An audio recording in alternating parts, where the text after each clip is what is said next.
Well, hello, everybody. Welcome into another brand new week of Computer America, the America Show. And we've got a terrific show planned for you. Hope all of you had a wonderful weekend.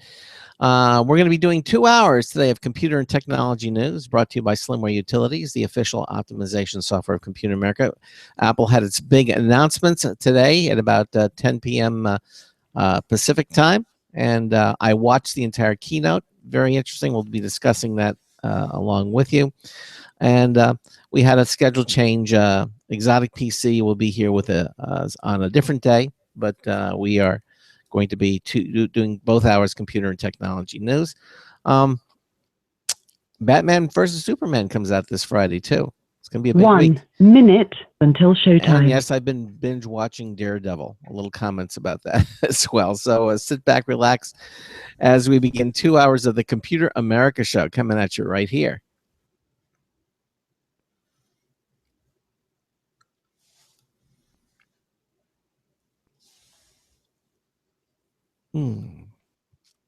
I'm looking forward to doing that story on cashless society. A lot of implications behind that a lot of people don't like. Yeah, I know. And The Guardian did an article about it, and we're going to be talking about that as well right after we do all of our Apple stuff. So you're in the thick of it right here. 15 seconds.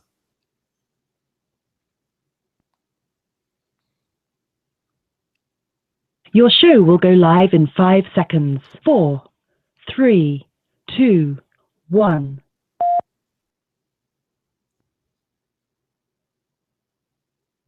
Broadcasting live, it's America's longest-running national radio talk show on computers, Computer America, hosted by national columnist Craig Grossman. Look for Craig's weekly column in your favorite newspaper. This show is being beamed nationwide at ComputerAmerica.com. Keep it here for technology news, computer products, guest interviews, and your phone calls. You're listening to Computer America. Hello, and welcome into the Computer America Show.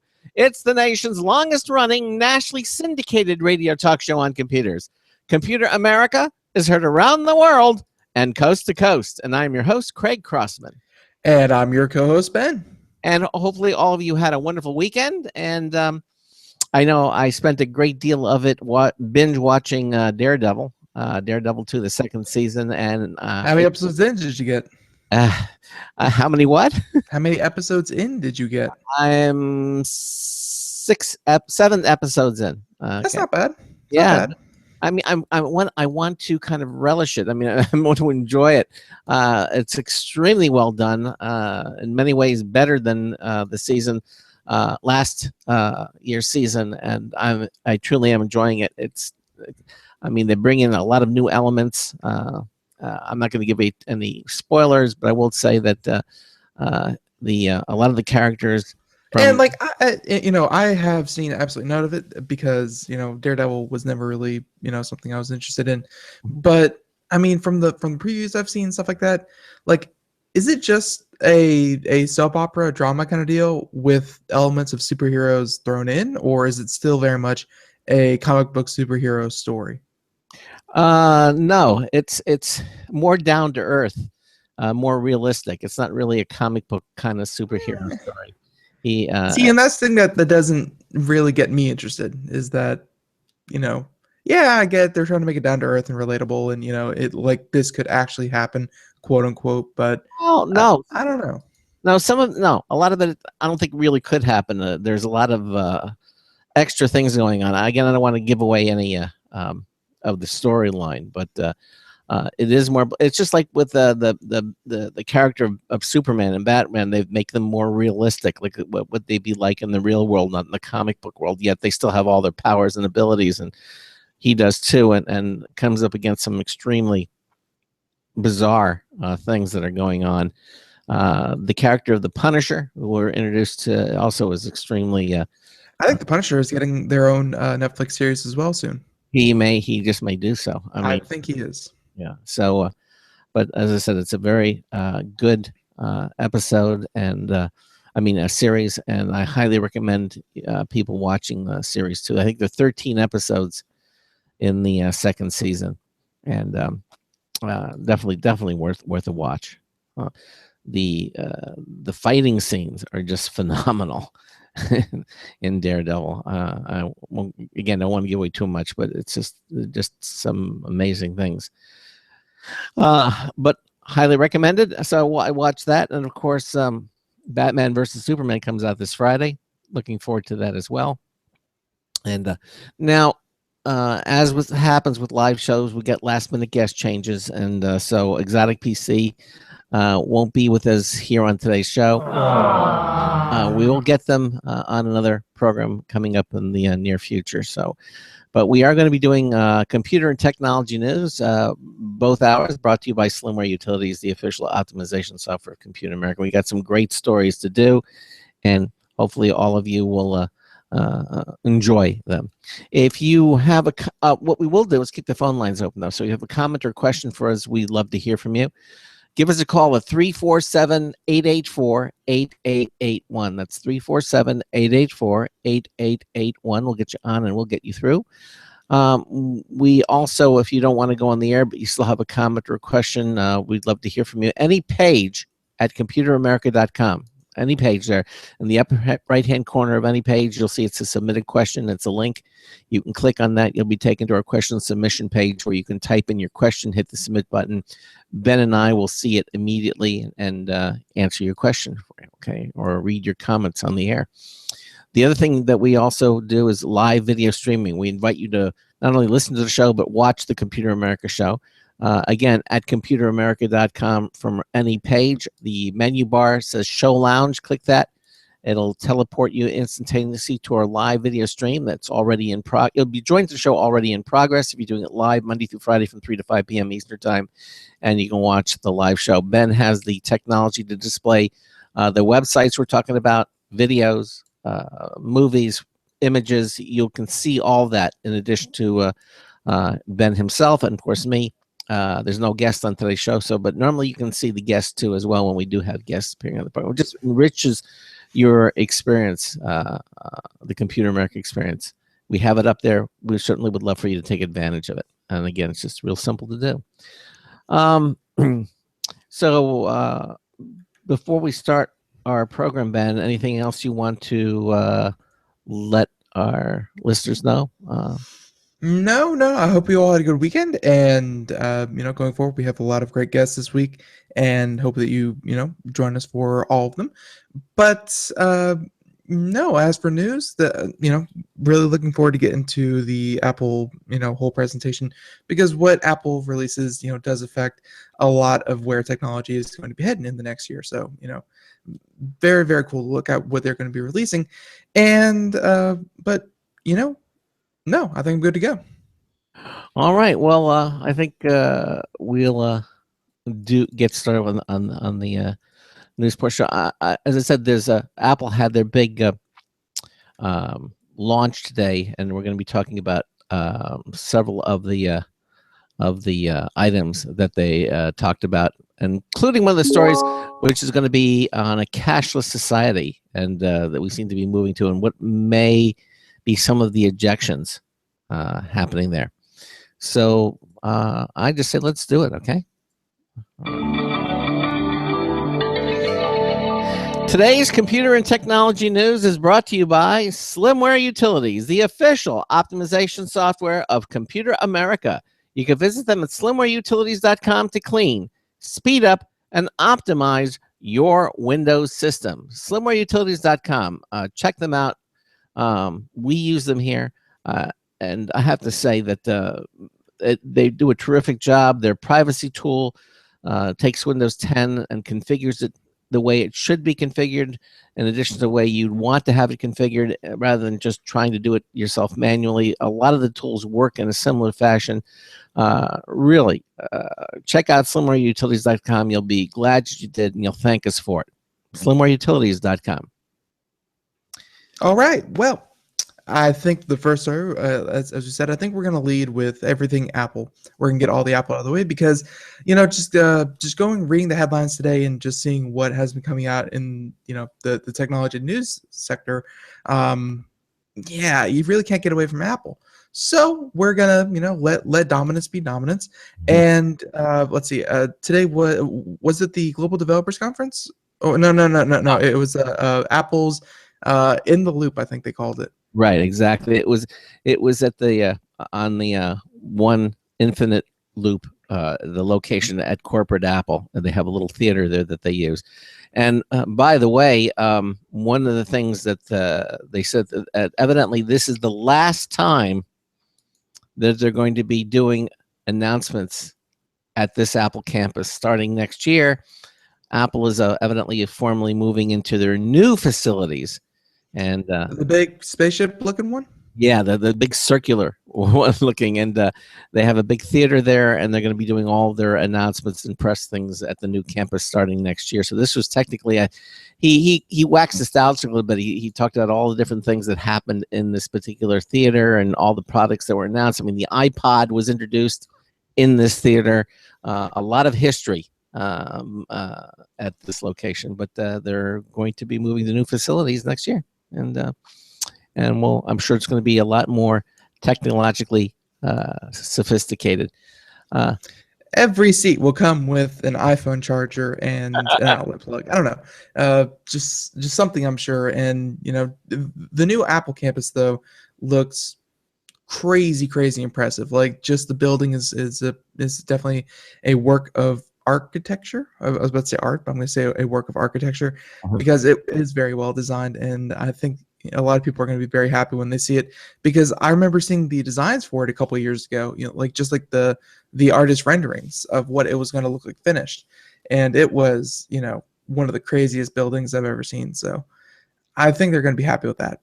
But I guess let's start at the beginning here. And Craig, I don't know how much of this you actually were able to catch, but they said that Tim Cook started the whole Apple event today, not with what the latest gear is, but with all the hubbub with the FBI. And did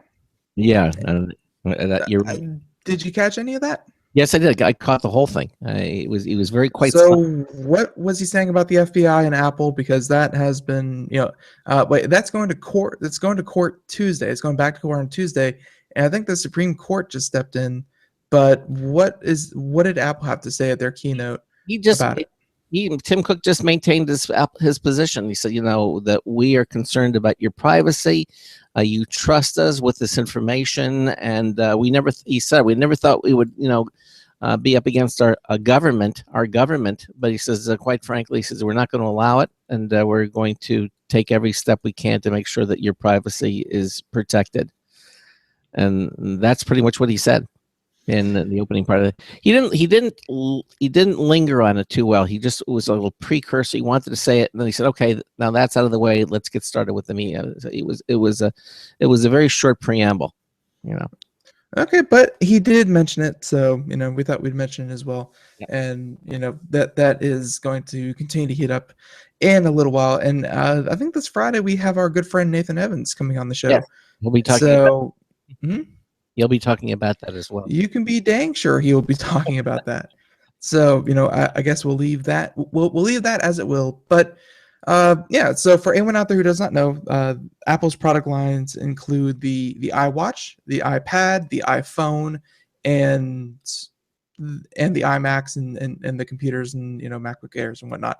So Craig, which product line did Tim Cook kind of start out with first in introducing a refresh? Like, did they start with the Apple Watches or what? Yeah, the new watch bands. We started with the new watch bands. The new watch bands, just the bands. Yeah, pretty much just the band. What's up with the bands? Why is that important? He just said that he just talked a little bit about the color. He didn't talk about it. He turned it over to the product manager. Well, okay, Craig, let's assume that someone has not seen the Apple keynote, like I did not. Why did he bring up Apple bands in the first place? What did they change? What's so special? Why is this a good move for Apple? Is that it was special or different? He just basically they were positioning the Apple Watch as as a health platform. It's one of the big things, and he wanted just to bring out more styles for the watch bands, and he introduced some of the new woven ones, the different colored ones. There's like a new woven nylon band that they've introduced, and also the idea is to make them affordable. Because I remember they used to go to companies like Hermes, and they were really expensive. These watch bands are a lot more affordable, and that was basically They it. say a lot more affordable, but it seems they've just dropped the price about $50. Now they're starting at $299 instead of $349. Well, yeah, for the watch, that's the actual watch itself is $299 instead of $399. But the bands themselves are about $20-$25 for the watch bands themselves. They did bring down they announced the price drop. They did do that which was to $299 instead of $349. I am assuming also this is probably in anticipation of the Apple Watch 2. They're going to have a new successor probably in September or October. But this is sort of an interim thing. It's just an interim mention. Which is interesting. Of all the things they talked about, what they didn't talk about? The Mac. It just dawned on me. I could have sworn that, and again, I didn't watch it, but I could have sworn they would have mentioned something about their iMac line or Nope. something along those lines. No mention of the Mac itself. Do you think Apple's going to get out of the computer business? No, not at all. Not at all. I think most of I guess they didn't have any new products to announce, but I'm sure that in the September timeframe. Well, for a company that pretty much started as a computer company, they seem to be really favoring their mobile lineup. Yes, they are. And we're going to be talking about the new iPhone that they introduced too in a few moments too. But not too much on the Apple Watch, other than the fact that they were positioning as a health platform, like the Fitbit, that type of thing, to compete with those types of. They also have their Apple Care Kit, which is for platform developing personal care apps, which can gather data from the Apple Watch itself and also the iPhone. And so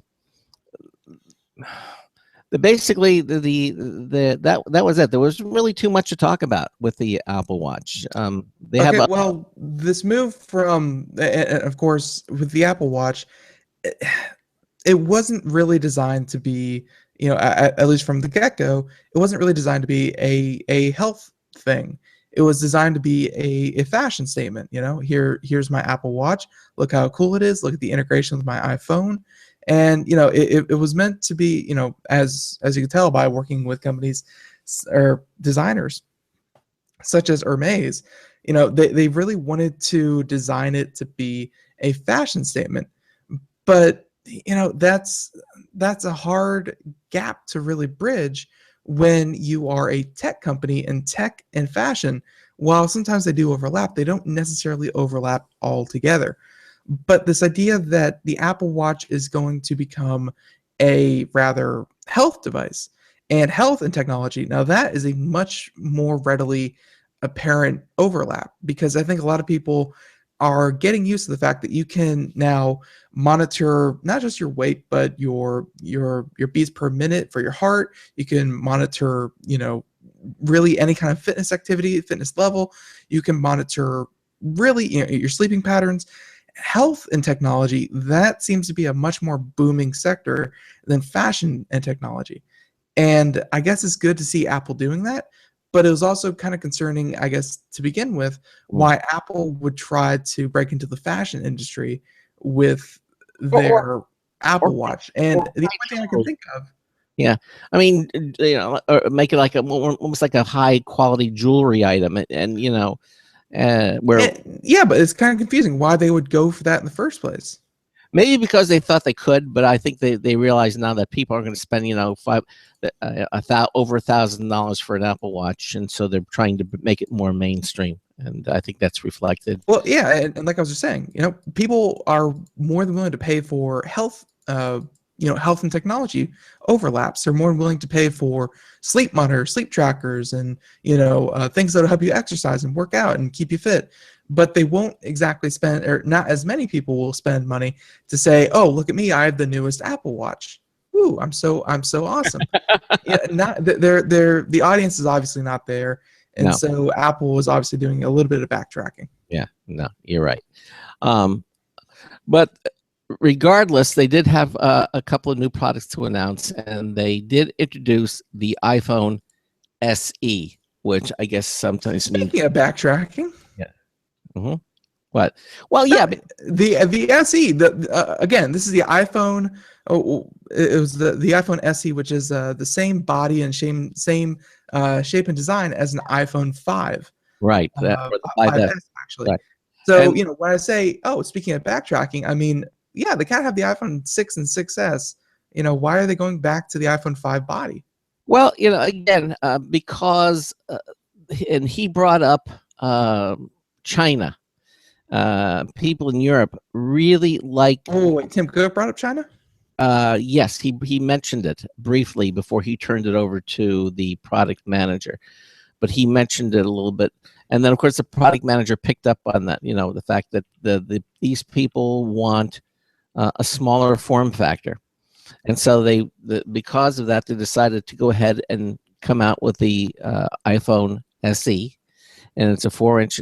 It's just like the 5 and the 5S. It's the same body except they've now added the new 64-bit A9 processor to this to the iPhone 5e. So basically, it brings up which is the same processor that's being used in the iPhone 6s or the 6s Plus. So basically, this phone has the same computing power that you find within the 6s line of phones.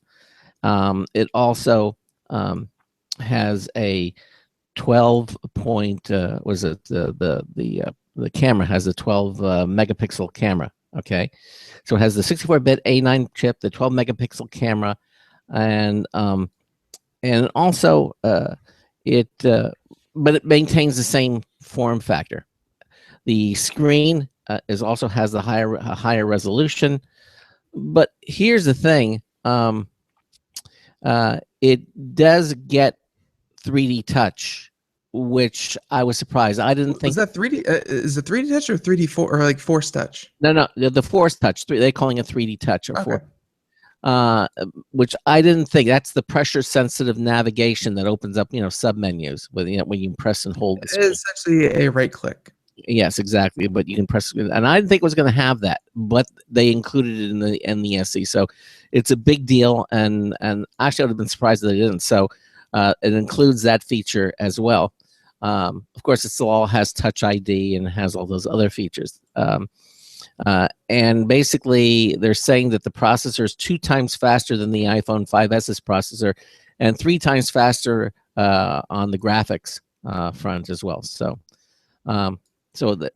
They also giving the 12 megapixel camera on it, which is also the carryover from the 6S. A lot of the low light selfies work here too, because and also 4K video. It also records in 4K video, so it has most of the features you're going to find on the 6S. You can now find on the SE. They're not even calling it the 5; they're just calling it the iPhone SE. I guess that stands for Special Edition. I'm not sure exactly.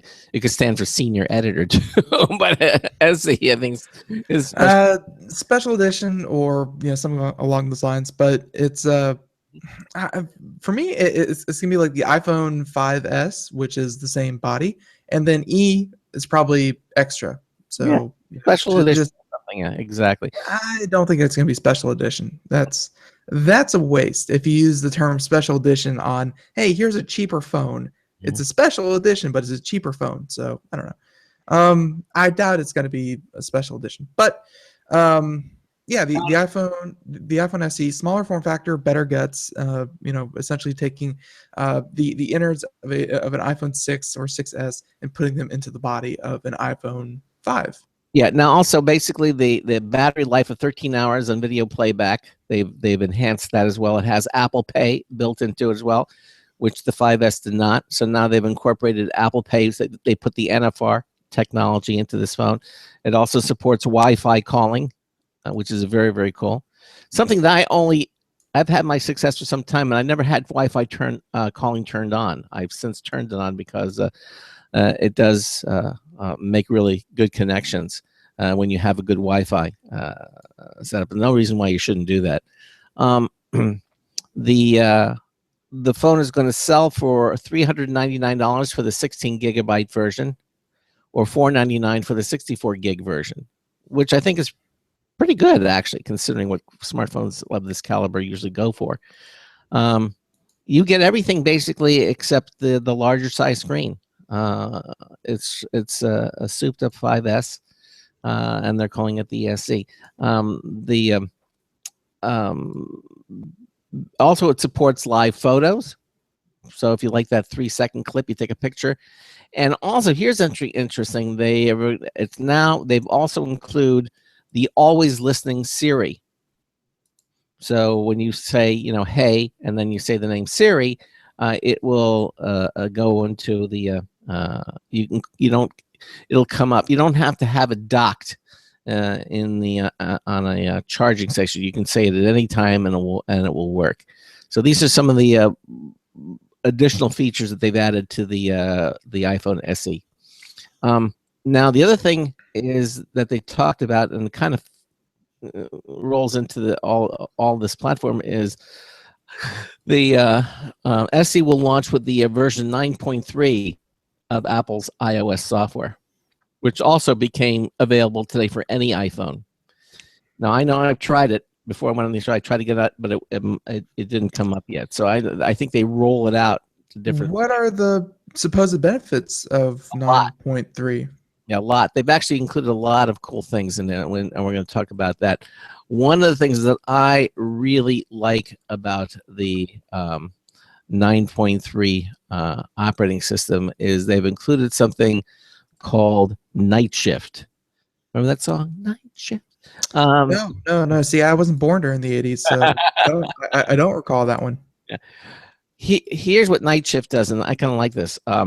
Although I don't think I'm susceptible to it, but a lot of people use their iPhones at night, or when they're getting ready to go to sleep and what have you. And the amount of light that comes out from the iPhone, the blue light, is credited or blamed for saying that it interferes with sleep. Okay, the blue light that comes out. And so what Night Shift does, I don't know whether you have to turn it on or it defaults to coming on. This is part of it, but it will sense what hour of the day is, I guess, and or the light around you, the ambient lighting around you, and literally the tonality of the screen will shift to a warmer color. All the blue light will be reduced, if not eliminated. So if you're using it in bed and you have Night Shift turned on, you'll see a display that has a warmer tone to it because none of the blue light is there, which interferes evidently with sleeping patterns. Yep, very, very common known thing, and that's very similar to a tool that a lot of people use on their computers. Is a tool called f.lux.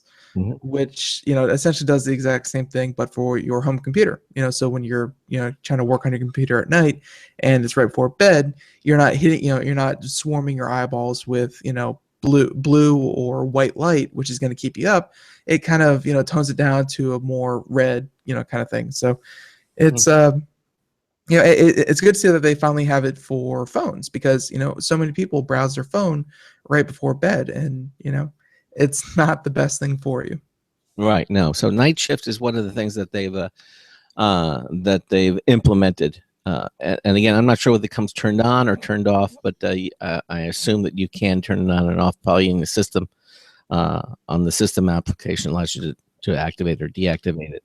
The other thing that 9.3 introduces in some of the apps, they're not going to extend Touch ID to it.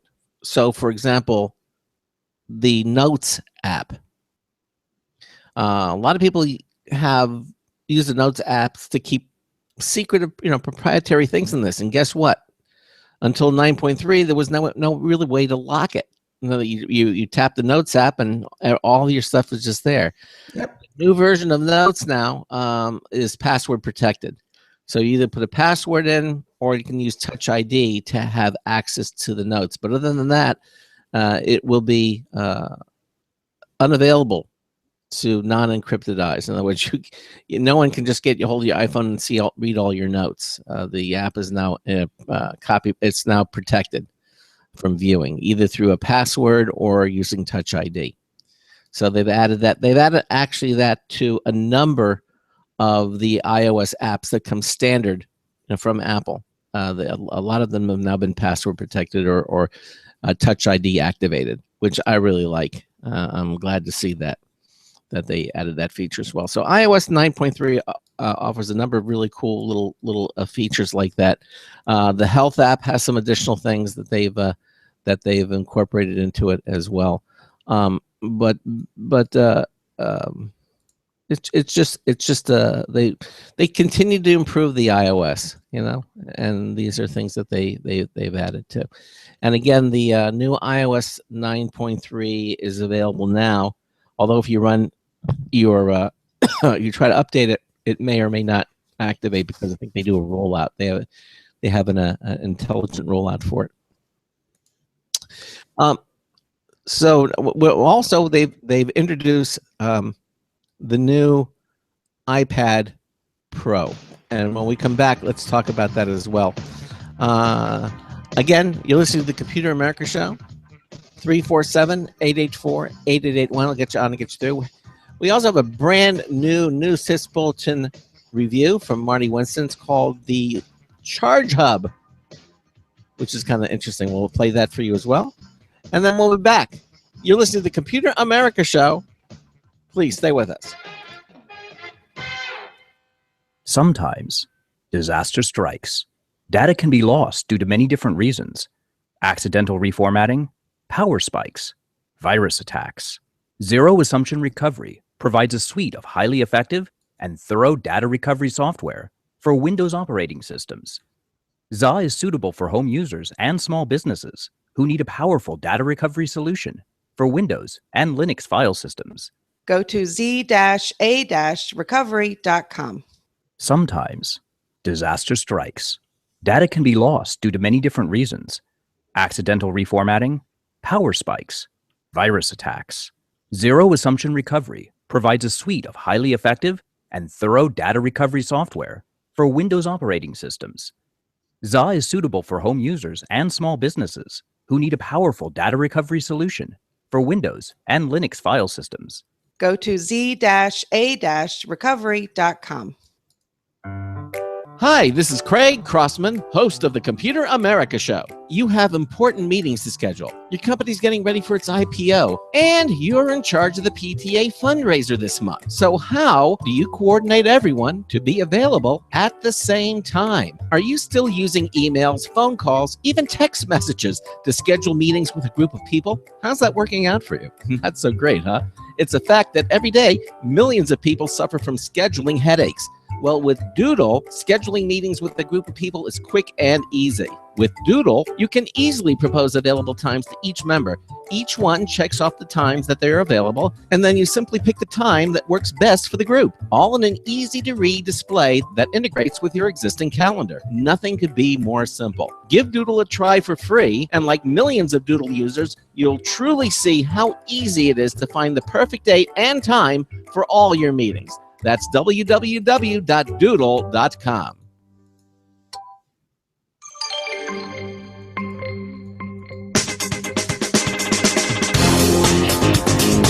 Big blonde hair, small hands, lots of TV time. Who? Charo? Hi, Marty Winston with a News Tips Bulletin Review for Computer America. This time, the Limitless Innovation 7-port Charge Hub. Whenever we get a charging device, we like to start with the math. Limitless Innovation sent their Charge Hub 7-port USB charging station. Its power transformer is rated for 44 watts, roughly 1.2 amps per port if they were all ever pulling down all they could. In real life, with most ports pulling more nominal draws, some of the ports could pull as much as 2.4 amps. That's good service, a lot better than we've seen from many USB power products. With this, of course, there's a plus. and having 7 available power ports all in one place. Bottom line, the Limitless Innovations Charge Hub offers USB charging to the 7th power. Marty Winston, News Tips Bulletin for Computer America.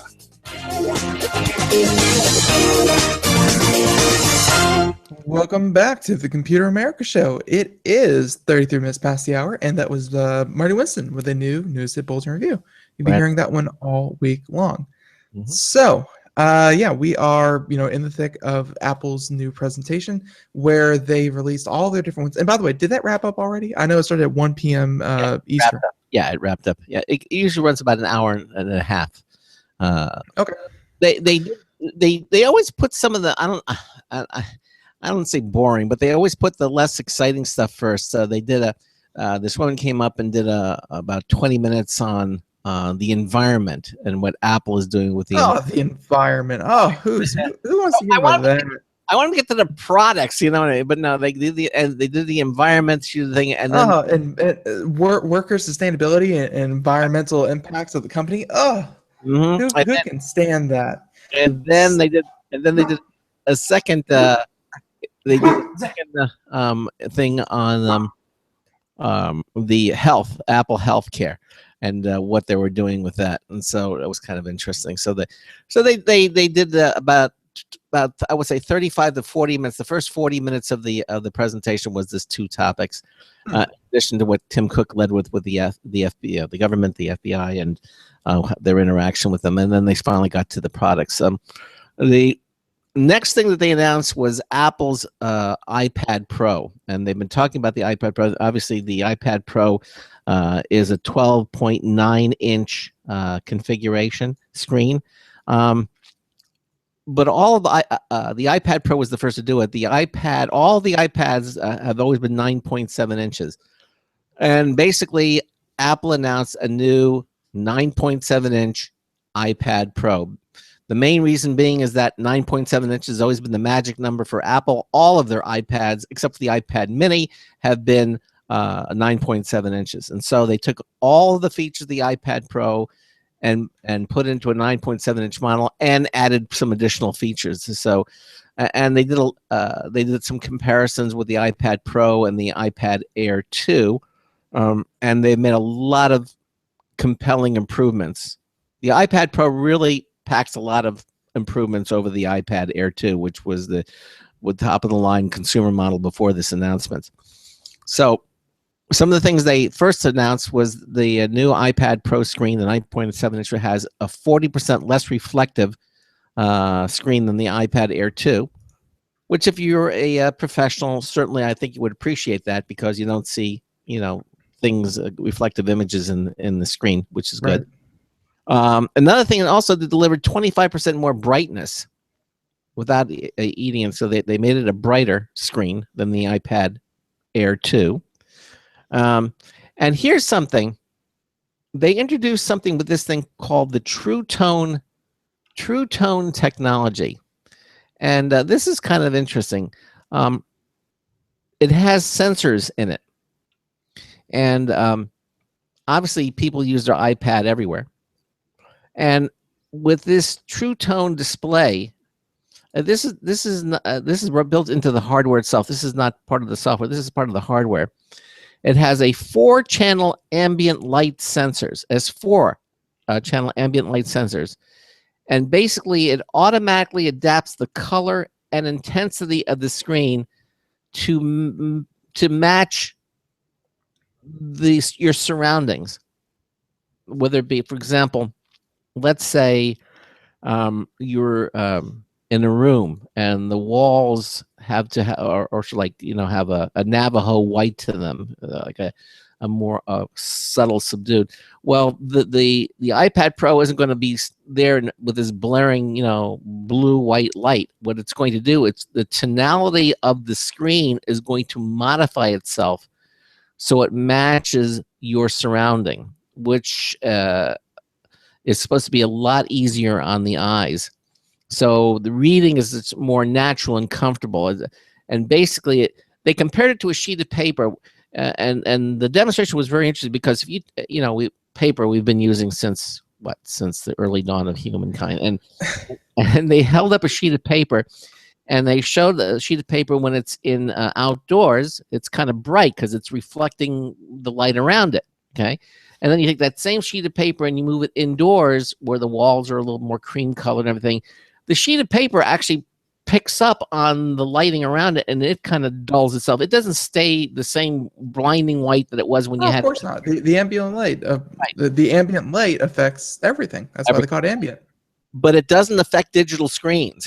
They stay the same. And so what they did is this True Tone technology is they made the display react as if it were a sheet of paper you were holding in your hand. And so it modifies itself so you're not looking at this blinding blue-white screen when you're indoors from these ambient sensors that adapt the color and intensity of whatever it is you're looking at. And the bottom line is they're trying to make it feel more like a real sheet of paper, that you're looking at a sheet of paper, which is kind of interesting.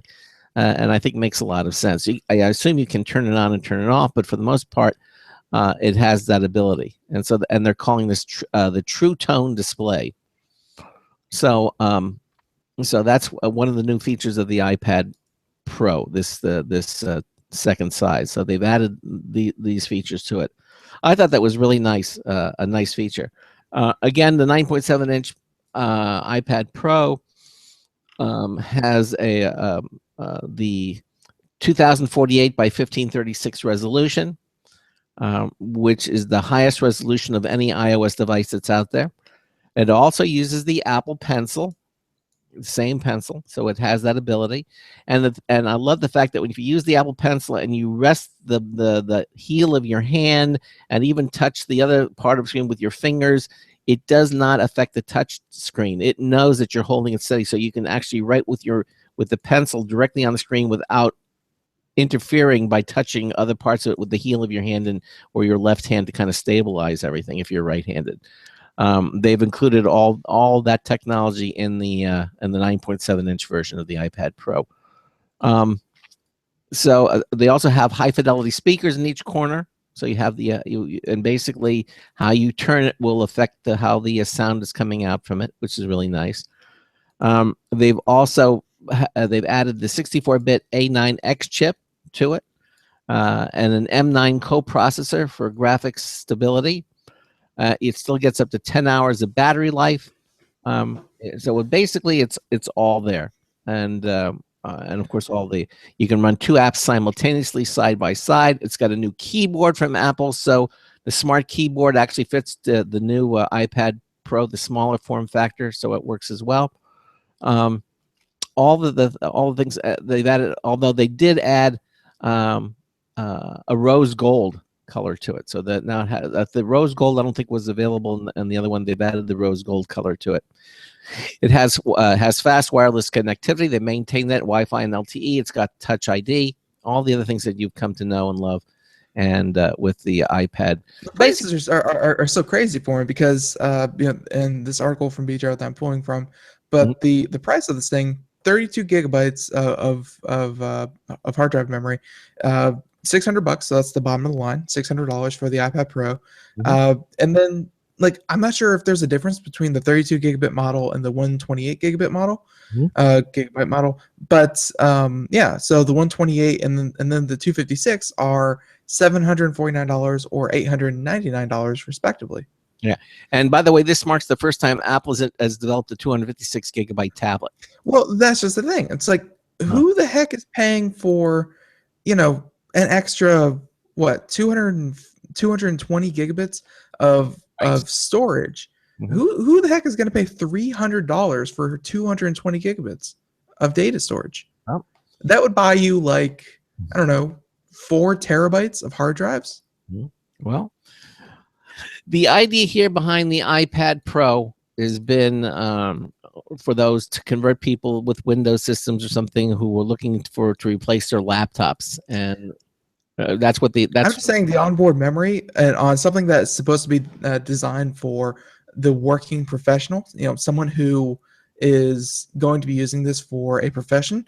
It's like, yeah, you're using it for a profession, but the most affordable one, and the only difference between the most affordable and the least affordable is the fact that you get an extra, quarter of a terabyte of hard drive space for $300. Where, let's face it, you're probably going to be storing most of your workload in the cloud. You're going to be storing most things in a different service that, in case your iPad does break, you're not going to lose all of your professional, whatever you do. So it's just, I'm just wondering why it's $300 for 220 gigabytes. Well, that's a crazy amount of money. Well, that's what they're introducing it for. By the way, all the iPads, you can also get the Wi-Fi and cellular models, and they're all unlocked, so you can pop in a SIM card anytime to get connected, which is nice. So they do offer those versions as well.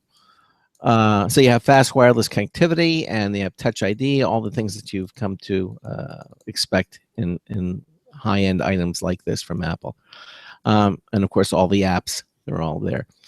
So if you've been looking to update your iPad, and you have the iPad Air, or you've got the iPad Air 2, and you're looking for something new, this may be the iPad that you've been waiting for, and it comes available. It's available on. They're taking orders this month on the 24th, and it will actually become available on the 31st of this month as well.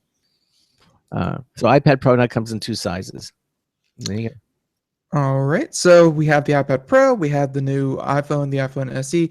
Any other word on like a new iPhone 7? No mention of the iPhone. The rare and elusive iPhone 7 was mentioned at this juncture. So I'm thinking that what we will see is in September. Okay, so let's see. No. Okay, so we have iPhone. Maybe just going through the product line. Mm-hmm. New iPod. Mm-hmm. No new iPod. No new iPod. No. New iPod. Okay, just had to make sure. So let's see. Apple Watch. Any other kind of categories did they kind of introduce that we didn't hit? Yeah. Well, yeah. One of the things I mentioned, Notes, which is now under Touch ID. They also added a new news portion of iOS 9.3. The articles in For You. In other words, they you can even personalize your news scan, so you can customize it to articles that you're interested in. Also, the Health app, we get to see more on the dashboard. Categories such as weight, workouts, and sleep have a new slider menu that reveals great apps that you can easily add to your health dashboard. They've added that. CarPlay, which is really big. With iOS 9.3, CarPlay adds even more useful features like New and For You in the Apple Music, with song, artists, and albums handpicked by experts. You can have selections based on your preferences, and then they're right, on the car's screen. There's something called the Nearby feature in Maps. Lets you find gas, parking, restaurants, coffee, and all that with just a tap on the dashboard. So they've upgraded the CarPlay, and also iOS and Education. They've added some additional features like a preview of new that allows makes it easier for schools to put devices where they'll have the greatest impact. Like in the hands of the kids, that type of thing. So these are some of the other directions and things that they added for iOS 9.3, and that was it. That's basically it. That was the whole meeting. I think again, the iPhone 7, all the big new, they always traditionally wait till the September time frame to add those. And I'm expected to see with the iPhone 7 wireless earbuds, possibly wireless charging. Water resistance. I think those are going to be the 3 biggies for the iPhone 7. So all in all, what do you think of it? Nothing that made me stand up and cheer. I thought it was typical of what Apple does, in the March time frame. It was sort of an interim thing to kind of keep things fresh. They freshened up and added a couple of new items. But I think all the big announcements that we're expecting going to be in the September timeframe when they introduce the iPhone 7. I did like the iPad Pro though, the 9.7 version. I'll tell you, If I were to get an iPad, it probably would be that model because What would you use an iPad for? I don't. That's the thing. I don't. It doesn't fit into my lifestyle. I don't really need an iPad. I mean, I do everything I need on my iPhone. However, if I had use for an iPad, I would probably go with the iPad Pro, the new version, the 9.7 version. Okay. Very nice. All right. Okay. So that's Apple. That's Apple for now. Okay, then. Yeah, and as you said, they're probably releasing more and more products Yes. closer to the holiday time frame, which are probably going to be their bigger sellers, because it seems like everything that they mentioned here today were just kind of product refreshes and things that you were probably going to buy anyways, because if you are invested into Apple, you are probably also invested into their every couple of years you buy the newest product after you've kind of grown old. So Yeah. This is stuff that most people were probably going to buy anyways, because the people who had aging stuff were going to refresh their product. But I guess closer towards the holidays, we're going to see some stuff that hopefully will get you to kind of push yourself and go buy the latest, whatever it may be. By the way, So- one more thing they did announce is that, and I didn't know this, April 1st is the Apple's birthday, and That's not ominous or anything. yeah, it's going to be April 1st is going to be Apple's 40th birthday. So, happy birthday to Apple, I guess, on the 40th, their 40th birthday. And again, the whole thing kind of closed down with the Tim Cook saying this is going to be the last meeting at One Infinite Loop, where the smaller theater was held, where they've been holding all these meetings, and they'll be moving to their new campus facilities in 2017. Which means if 2016 is still going to be the iPhone 7, I don't know how they're going to do that. I guess what they're going to do is they're going to rent one of the big. I know what they're going to do. They're going to rent one of the big facilities in San Francisco. They do that, one of the big theaters, and they have it there. But then the next meeting on Apple campus is going to be at their new facility. That's what they're going to do. I would think that the iPhone 7 announcement and the big announcement in September, that type of thing, is going to be probably one of the big theaters that they have out at their location. Okay. All right. Well, we're going to continue doing more computer technology news brought to you by Slimware Utilities. And this story here, I think, opens up an interesting discussion. And that is, the story is from The Guardian. And the headline is, Why We Should Fear a Cashless World. And this is something I've been kind of talking about and kind of hinting about. This is a very interesting, it's an opinion piece. I can't see the author's name here. Dominic Frisby. Dominic Frisby. Oh, yeah, there it is. Dominic Frisby. Okay. And he begins the article by, there's a health food chain called Toast, and they've opened up the United Kingdom's first cashless cafe. And he's saying this is another step toward the death of cash. Well, okay. You can go into this place now if you're in the UK, and you can buy your food without money. But like, I think technically with money, just not with physical money. Right.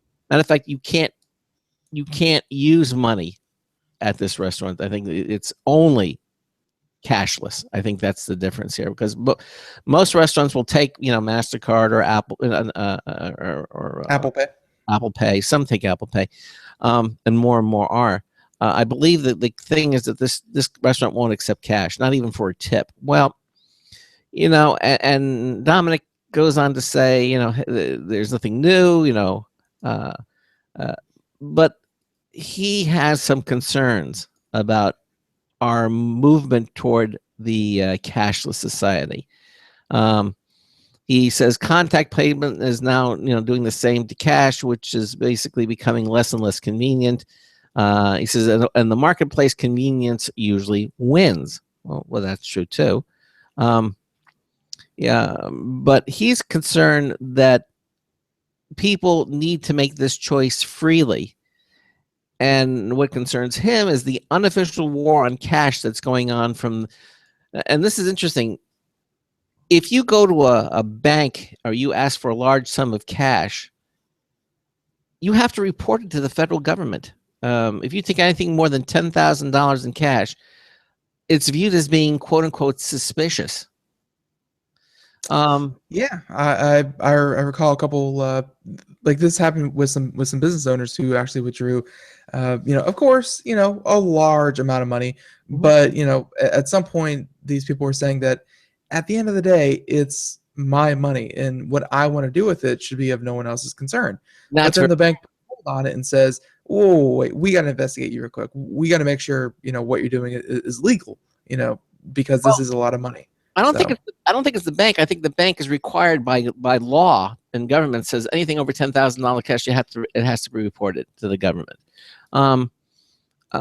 In Europe, did you know that they've decommissioned the 500 euro note, the single note?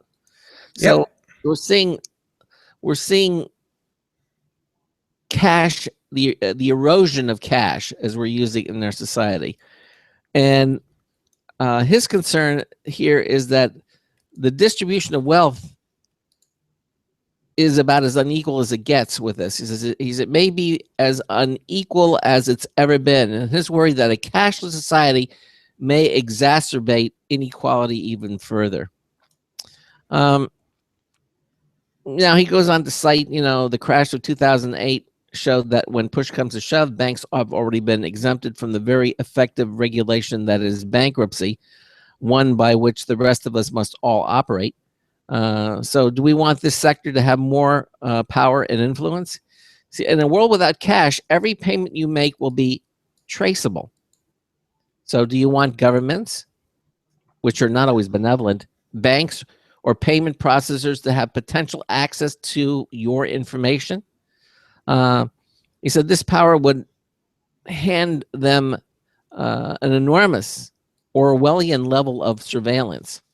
And he said that's, to him, is terrifying, and I think to most people it would be too. He says cash, on the other hand, empowers its users. It enables people to buy and sell and store their wealth without being dependent on anyone else. They can stay outside the financial system if so desired. He said, now, look, there are many reasons, both moral and practical, to want this. Now, I don't know if you remember this, but back in 2008, many rushed to take their money out of the banks. Remember the big rush on banks? Mm-hmm. Well, if the financial system really was as close to a breaking point as we were told it was, then such actions are quite justified. When Cyprus's banks teetered on the cliff of financial disaster in 2011, we saw bail-ins. Ordinary people money in deposit accounts was sequestered to bail out the system. Well, if your life savings were threatened with confiscation to bail out a corporation you considered,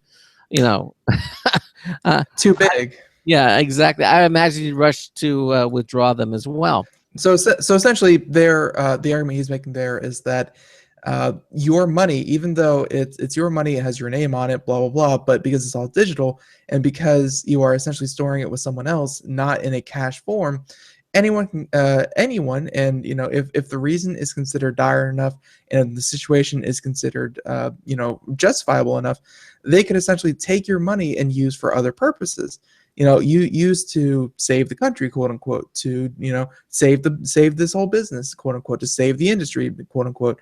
And really, you didn't have much say in the fact that your account was now frozen and, through no fault of your own.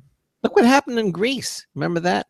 And actually across portions of southern Europe, the former governor of the Bank of England recently declared that banking was not fixed and that we would see financial panic again. In Japan, the central bank has imposed negative rates and you are charged by banks to store money. This is to try and goad people into spending rather than saving. So much cash has been withdrawn from banks that there are now reports that the country has sold out of safes. I do recall the Japanese one, and that was interesting that so many people or so many banks, and this wasn't even ordinary people, but this was, investment firms and stuff like that. They were so, at least in Japan, they were so afraid of investing in businesses that they would rather hold on to as much money as possible and collect whatever tiny amount of interest was possible than to risk it on any kind of business venture. Yeah. And that caused Japan to say, okay, we are now imposing a 0.001% negative interest rate. So if you keep all of your money there, it's going to decay rather than grow. So you might as well spend it on even the smallest of business ventures rather than just waiting for the money to grow in a very, very safe way. Well, he's not suggesting that we should take all of our money out of the bank, but we should all have the option to do that. I mean, cash gives you that option, because it's your money. It's not the bank's.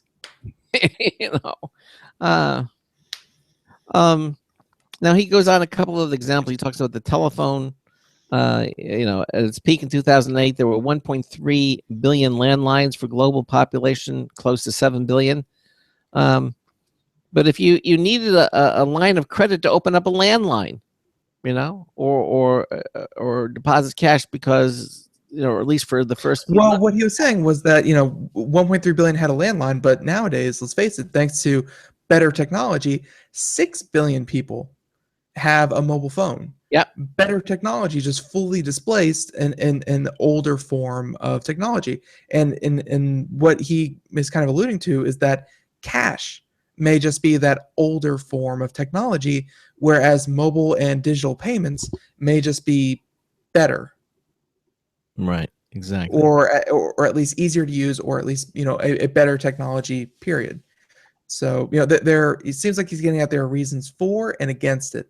And but I think it's a very good argument to have. And I can't wait to continue this on the other side of the break. Yes, we're going to just momentarily, we're going to break, and then we'll come back because it is the top of the hour. You're listening to the Computer America Show. Ben and I are doing computer and technology news brought to you by Slimware Utilities, the official optimization software of Computer America. Coming up, also, we have another brand spanking new news tips built review from Marty Winston, the Carrier Core. We're going to hear about that. And then we'll do more. This is Computer America. We're going to be right back. Please stay with us. Broadcasting live. It's the only national radio talk show on computers to air every weeknight. Computer America. Hosted by national columnist Craig Crossman. The first hour's behind us, but there's still more of tech news, tech talk, and your phone calls. We're being beamed nationwide at ComputerAmerica.com. You got computer problems? Bring them on. You're listening to Computer America. Computers run the world, and we run computers. Call us or send us an email to live@computeramerica.com. Hello and welcome into hour 2 of the nation's longest running, nationally syndicated radio talk show on computers. This is the Computer America Show, and I'm your host, Craig Crossman. And I'm your co-host, Ben. And Ben and I are doing computer and technology news brought to you by Slimware Utilities, the official optimization software of Computer America. And the first hour we talked about Apple and their keynote that they had today, talking about the introduction of the new 4-inch or reintroduction of the 4-inch screen, the iPhone SE. We mentioned that, and also the iPad Pro, the new 9.7-inch configuration for that, the new iOS 9.3 available now, some of the new features there. And if you missed any portion of that show, you certainly can listen again. We archive all of our shows at ComputerAmerica.com, and we make them available. Just head over to ComputerAmerica.com, any page, click the archive button. You can listen to it on Apple's iTunes, SoundCloud, Stitcher, the Blog Talk Radio Network, the TuneIn Radio Network, the IRN Radio Network, all carry our show.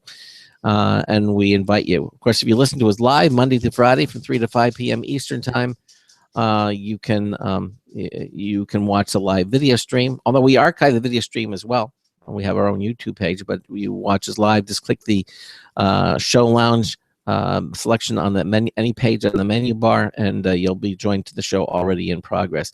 347-884-8881. We keep the lines open. 347-884-8881. We'll trying to get you through. We have a comment or suggestion. Ben and I are finishing up the story from The Guardian, Dominic Frisby, who wrote it, Why We Should Fear a Cashless World. We're talking about technology and ways of paying money with all these different technologies like Samsung Pay and Apple Pay and all these technological advances. And his fear is that, a cashless society would not be a good thing. Now, here's one of the things that he mentions. He says this, and then I'll explain. He says, cash is its use is for small transactions, like you want to buy a chocolate bar, a newspaper, a pint of milk, which in the UK are still uneconomic to process by other means. I used to say, parking your car or anything, but you don't need cash now to even use a parking meter. Now you can use your smartphone. These are popping up all in cities all over the country here. The ones that here actually have some really interesting uses because normally if you put in, let's say, an hour's worth of parking and you're nowhere near it and you're out of luck, you got to get out wherever you are and rush back to the meter and put some more feed more quarters into it. With the Smart Pay facility at all these things, first of all, the one that I see here will sets a timer up on your phone and it will alert you. Oh, you have 15 minutes, you have 10 minutes left in your parking.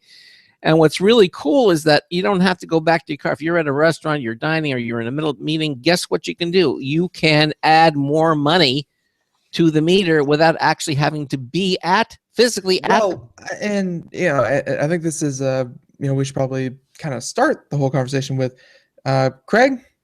What are the benefits to a cashless society? And I think you're starting with it is that convenience. The convenience of digital currency is way much. It's just way more convenient. I mean, have you? I don't know, when you park your car and your meter's running out, then you have to keep an eye on it, because if not, then it goes off and the parking meter person comes around and gives you a ticket. And they're depending on what area you are, they can be very, very accurate with that. So this way, you get a notification. You have 15, you have 10 minutes. Instead of having to run all the way back to the car to pump more quarters into the meter, you can just electronically say, okay, put another 50 cents in there and just do it from wherever you're located. That to me is incredibly useful. The parking app that I use not only does that, if you forget where your car is, guess what? It will actually let you know where it is and give you a little map, and you can actually follow it on your smartphone back to where your car. So if you don't remember where you parked your car, it's going to remember for you and take you right back. It'll navigate you right back to where your car is located. Some very nice conveniences with parking meter software now. And that goes the same. My personal favorite is, of course, online bill pay. I am a lazy person, and I fear that if we ever went back to a system where you had to mail a check in, my bills would never be paid. It just would not happen. Yeah. The convenience that online bill pay and just really paying anything, through the internet has spoiled me. But some of them are lacking. Our U.S. government, in many ways, is behind. Do you know that if you have Medicare, you can't pay for your Medicare electronically? You have to send them a check. You still can't do it. You cannot. See, and I guess that's further the point, is that whenever it's not available, my goodness, you kind of you say, how could they not have this feature? Right. You have to go out, get an envelope, lick the stamp, put the check in, make a check out, and send it off to the government. You cannot pay your Medicare bills electronically. You would think that they would, but so far they still haven't done it. I'm hoping eventually they will do that, but right now, nope, can't do it. The article goes on to say, he says, I like to tip waiters, for example, in cash, knowing that they will receive that money without it being siphoned off by some unscrupulous employer. Okay. He says, I also like to shop in markets where I can buy direct from the producer, knowing that they will receive the money without the middleman shaving off their percentages. Yeah, but I got to tell you, I go to a lot of these little markets now, and all these people have their iPhones with like a square, and plugged into it, and they just take your credit card and right there. So you can. They don't need these sophisticated machines anymore that take your credit card. They can use their smartphones to take your credit card, and you sign the screen with your finger just like you would any other thing, and you make a payment that way. So they are making the technology available to just about anybody who wants it. But he goes on to say that he likes to use cash with certain instances, but it's getting harder and harder to find instances where now he does make at this point. He says it also has its uses for private transactions. Okay, for which there are many possible reasons, and by no means all of them illegal. Okay, I mean, you want to bribe somebody? Well, sometimes just cash is the way to do it. But yeah, and of course he's talking about the private transactions, and by no means illegal. The first thing he points out is, of course, small businesses. How many times have you kind of hired a small business and they've said, "Oh, do you mind paying me in cash?" At the end of the day, yeah, that's a form of tax evasion, I guess. But that's how a lot of small businesses kind of get started. They really can't afford to, give, find new customers and give their services out without, that element of cash happening. So, the whole small business benefit of not really having a large footprint and really not earning, multi-millions of dollars and doing a lot of, multi-million dollars in profit, just having the ability to pay in cash helps so many small businesses, get started. And then, they also mentioned the other one is that, saying that there's a lot of scaremongering saying that, well, if your money doesn't want to be tracked, that means you must be laundering it, paying for prostitutes or paying for drugs or bribing people or just doing illegal sort of things, which at the end of the day, completely not true. And even if you could track the money, quote unquote, track the money that you were hoping to quote unquote tax, I mean, let's face it, even digital money, even money made by huge corporations that have to report their taxes quarterly, even they find ways to pay less in taxes through, the whole tax code that we got going on, and, setting up a corporation in Ireland and blah, blah, blah, blah, blah, blah. Like, there are ways to get around taxes, and cash really isn't the most, it isn't really the most popular one. Well, he's finally says, look, cash means total financial inclusion, a luxury the better off take for granted. He says, without financial inclusion, and there will always be some who, for whatever reason, won't have it, you are trapped in poverty. So beware the war on cash. I mean, I certainly hope it doesn't go away. I don't think it will. I mean, money has been around since the dawn of humankind, but digital currency has not. That's the problem. Digital currency is displacing cash. That's true. Although the gladiators didn't have to worry about putting their Roman coins in parking meters, because they didn't have cars. No, but they did kind of get paid in cash. Get paid in cash. That's true. I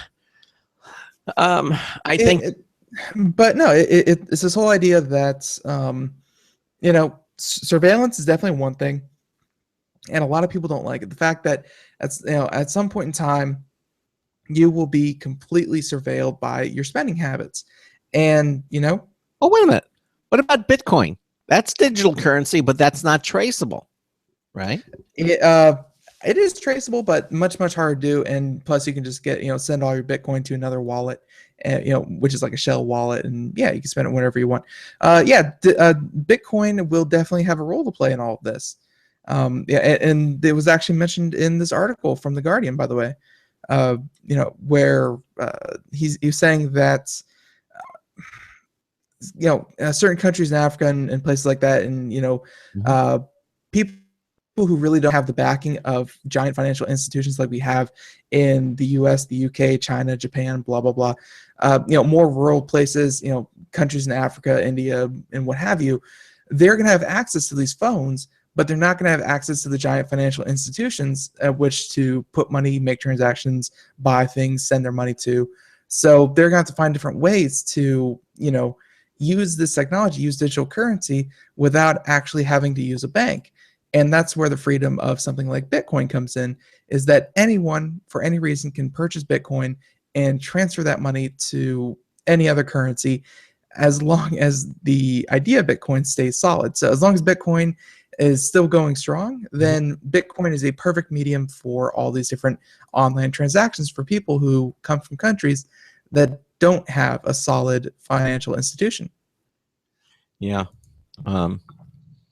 So what do you think? You think money's going to disappear eventually, or you think there's enough room to have both still?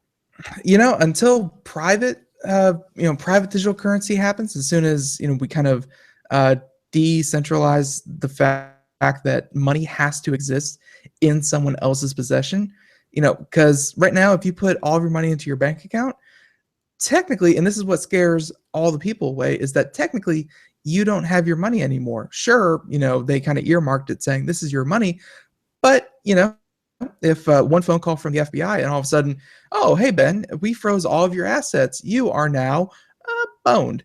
It's like, there's really not much you can do. And that's what scares people is the fact that at any point in time, you can be, everything that you own, everything that you work for can be frozen until someone else says, okay, you can do what you want with it. And that is the freedom that cash provides, is that, no one is looking over your shoulder saying, hey, what are you spending that on? And no one is, no one can threaten you to say, oh, your cash doesn't work because, hey, it's cash. Cash always works. And, until they figure out a way, and I think Bitcoin has a pretty good way where it's, it's decentralized, but until they find a way to say that here is a digital currency that is not able to be frozen, overseen, kind of as soon as they find a digital currency that can act and look like cash will always have a place. As soon as they say that, okay, there is digital currency, but no one can freeze it, no one can track it, no one can do this, no one can do that, then there is no reason for people to give up cash. All right. But at the same time, I also don't think that, hey, just because you have lots and lots of cash, you are automatically a criminal. I don't buy that argument either. All right. Okay. Yeah, I'm okay with it. All right. No. What do you think? I think cash is. I think it's here to stay. I think that that there'll always be room. I think there's enough room for both. I really do, and I think that will. I think at the end of the day, the cash is going to go away. Cash is, this is something that we've never really seen before with digital currency. Like we said, it's definitely a new realm, and it's so convenient that so many people are willing to do it. I think the majority of transactions are actually are already digital based, and I think a majority of transactions are already are heading to a completely cashless society. And as soon as we figure out a way that we can really tackle the last few hurdles of hey, you don't need cash for that, we're going to do okay. It's just the elements, or the arguments for cash are not being met by the technology solutions that we're having to replace cash with. Just because you can make it more convenient does not mean you are making it safer for the person who is using these digital solutions.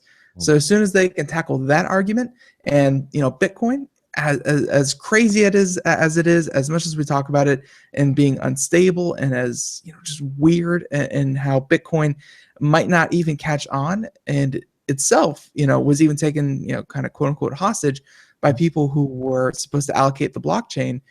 As soon as they find a way to make cash more like Bitcoin, where even though it's digital, it's yours in its entirety. It is yours. Those zeros and ones are your zeros and ones. As soon as they figure that out, I think cash is going to go away. I think, and at some there's a lot of the whole benefit of being able to monitor all these transactions and getting the bad guys and whatnot. But you need that element. You need that element of having your money that cash provides. And as soon as they figure that out, cash is going to go away. No, what about the look and feel of cash? I mean, no one cares about the look and feel of cash. I like it. I like to be able to reach in my pocket, pull out a water. Well, can. then Craig will print up special little cloth pieces of paper that you can finger with your fingers, but it's not convenient, and in fact, it's probably detrimental to our economy. Think of all the things that we could do if we never really had to worry about another counterfeit dollar bill. That's true. If And you could account for every single dollar that goes in and out of the entire system and say, oh, look, someone here tried to hack into this and tried to pump in $10 million in fake, whatever. Then, hey, what would you do if you no longer had to worry about counterfeiting? That's true. I mean, we spend a fortune, our government, on new kinds of paper money, so that can't be duplicated. I just think that cash is ultimately going to go away. Technology is going to take the place. There's a reason why digital media is so much more. There's a reason that but I like the smell of a VHS tape. Well, then go buy a VHS tape and smell it all day long. Doesn't mean that Netflix isn't going to completely destroy the movie market. Digital medium is just going to replace everything physical. And saying that in any kind of holdover, as soon as they can replace the absolutely justifiable fear of being monitored, tracked, and even losing your money by a single click, as soon as they can remove that element of fear, cash is gone. It's all going to be digital. I don't know. I think VHS tapes smell kind of nasty, anyways. My point being, you're held up on a little detail of the larger argument, which I get the feeling you don't feel like talking about, even though you raised the topic. Well, no, I mean, I think we've said all we can about this at this point, and we'll continue to as more items or articles on this come out. But it is a concern and something that we need to be aware of, and we'll just see how things work out as more and more, as technology moves on and as humanity moves on. But we have still a lot of interesting stories that I think we should do. But that was a good one.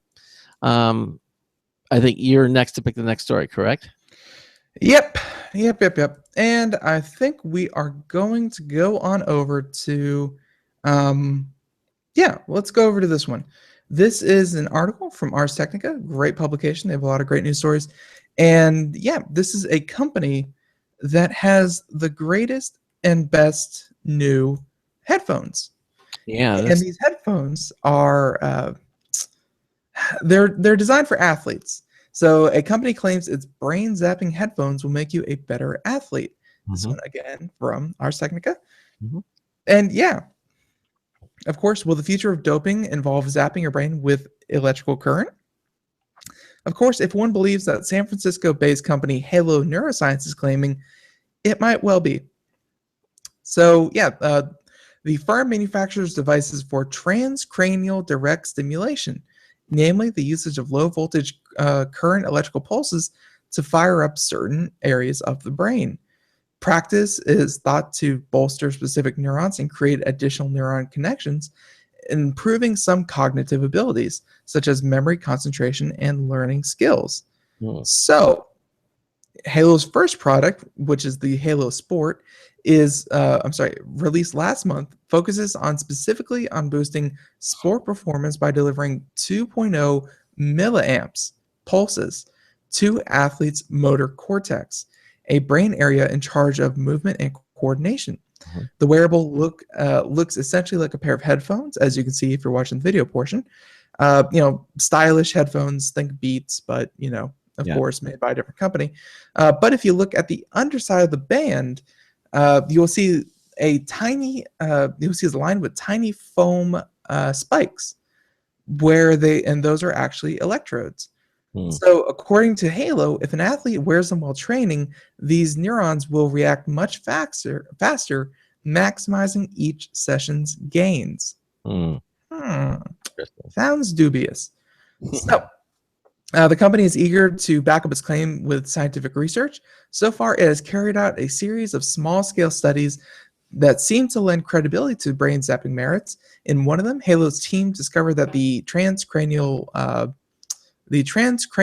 direct stimulation sped up the pace at which some volunteers learned to play some chords on a piano. In another study, carried out in partnership with the United States Ski and Snowboard Association, Halo Sports was found to improve professional ski jumpers' propulsion force by 31%, Wow. which is about 1.7 times more than the improvement made by control groups. So, of course, none of these have been peer-reviewed, and there's still a lot more testing to be done. And of course, the arrival of Halo's first commercial product will likely rekindle the debate of TCDS, the stimulation. So, a practice that has gained a controversial reputation in academic circles. Some studies have effectively demonstrated that electrical current could yield some benefit when it comes to improving memory and reducing fatigue perception, so much so that even the U.S. military started investigating the possible uses. But then again, the military investigates a lot of stuff. So other scientists argue, though, that those studies never involve large sample sizes, and that that not enough long-term studies have shown really anything. So, Okay.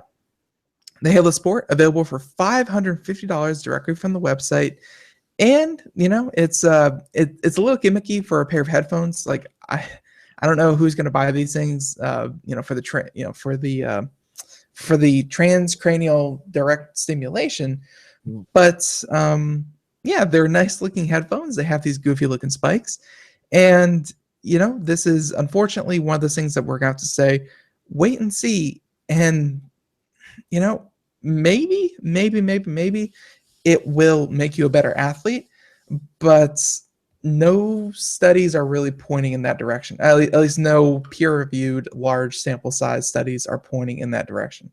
Yeah. I'm kind of getting the same feeling that those magnetic braces got bracelets that you got on your arm, or like little metal ball ones you got on your arm. Yeah, little copper bracelets. Yeah, and like, it's supposed to realign your chi, and it's supposed to make you feel better, and it corrects the magnetic field around your body and whatnot. And a placebo effect is a crazy strong effect. Yeah. And some people do feel better after something that really has no benefit. But if they think it works, and if they really do believe it works, then their brain is going, then their body and their brain is going to make it act like it works. So, try it for yourself. If this seems interesting to you, for $550, it's a crazy experiment. But, hey, if nothing else, the placebo effect is a very, very powerful effect. Yep. And who doesn't want to run around with headphones on that are ever so lightly shocking your brain? Yeah, exactly. Who doesn't want that? Who finds that shocking? All right. Remember we did a story last week about the crossing platforms? You say it living the dream. We about some Microsoft said, hey, we got this new policy of cross-console openness regarding online playing. We did that whole story. And we said, well, is Sony going to really do this, or is any reason why Sony wants to, embrace this? Well, we're following the story, and evidently in Ars Technica they have a story here saying crossing platforms, Sony looking at policy and business issues, which we said was probably going to come up. Now, the story goes on to say, this is by Kyle Orland. He says, since Microsoft announced the new policy of cross-console openness earlier this week, he says, we've been stuck parsing vague statements from Sony on whether the PS4 would accept the Xbox One's metaphorically extended hand. Now, Sony Worldwide Studios has offered another vague statement that suggests the possibility of a connection between PlayStation Network and Xbox Live without fully committing to anything. Okay? So, in a video interview with Eurogamer, Yoshida leads off by pointing out Sony's history of allowing for cross-platform play between PlayStation systems and the PC, as in recent releases like Rocket League and Street Fighting V. From there, though, Yoshida goes on to suggest that interoperability between two competing consoles is very different. Because PC is an open platform, it's much more straightforward, he said. connecting two different closed networks is much more complicated. So we have to work with developers and publishers to understand what it is they're trying to accomplish. Because we also have to look at the technical aspect, and the technical aspect could be the easiest to do. He says we also have to look at policy issues and business issues as well. So we'll work with publishers and developers. So that's not exactly a no. We refuse to connect to Xbox Live outright, but it's not exactly a yes, there should be no problem connecting with Xbox Live either. Okay. Right now, it seems Sony was caught a little flat-footed by Microsoft's move toward more network openness and is wary to commit to anything similar before taking a hard look at the situation from all the business and technical angles. Okay. He says that's understandable. He says, but it's also frustrating for gamers that have been waiting years for console makers to open up the walled gardens, cutting them off from one another online. Hopefully, though, with time, Sony will come to a more concrete decision than a piecemeal, case-by-case agreement to, quote, work with developers and publishers, unquote. So there it is. A definite maybe. It wasn't a yes, it wasn't a no. They're just trying to consider all the.